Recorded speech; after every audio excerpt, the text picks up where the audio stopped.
خیبر پختونخوا میں علی امین گنڈاپور کی حکومت یا علی امین گنڈاپور کو ریپلیس کرنا یہ اپنی قیادت کی طرف سے ہے، اور جس کو نامینیٹ کیا گیا ہے یہ بھی پی ٹی آئی کی قیادت کی طرف سے ہے۔ نہ کوئی تحریک عدم اعتماد آیا ہے، نہ تحریک عدم اعتماد کے نتیجے میں یہ پوری صورتحال سامنے آئی ہے۔ اور ایک بار تحریک عدم اعتماد کی نوبت آئی جب پی ٹی آئی کا وفد آیا مولانا کے پاس۔ مولانا نے کہا کہ خیبر پختونخوا کی حکومت میں مجھے کوئی دلچسپی نہیں ہے، نہ اس کی گرانی میں مجھے دلچسپی ہے۔ البتہ اگر علی امین گنڈاپور تبدیل ہو جاتا ہے، کوئی اور آتا ہے with in the P T I, ہمیں اس پر کوئی اعتراض نہیں ہے۔ تو لہٰذا صورتحال تو پی ٹی آئی نے بنائی اور یہ پوری سچویشن انہی کی وجہ سے ہے۔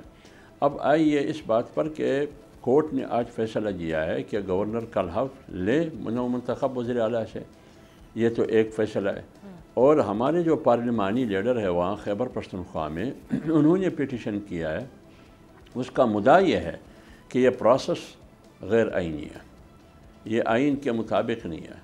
اب وہ قانونی ماہرین جو ہمارے طرف سے کورٹ میں پیش ہوئے تھے آج، اسی سلسلے میں آج پشاور ہائی کورٹ نے جو 2 ججز کی بینچ ہے، انہوں نے کل کے لیے سماعت مقرر کیا ہے۔ یعنی اس کا مطلب یہ ہے کہ سماعت کے لیے انہوں نے منظور کیا ہے۔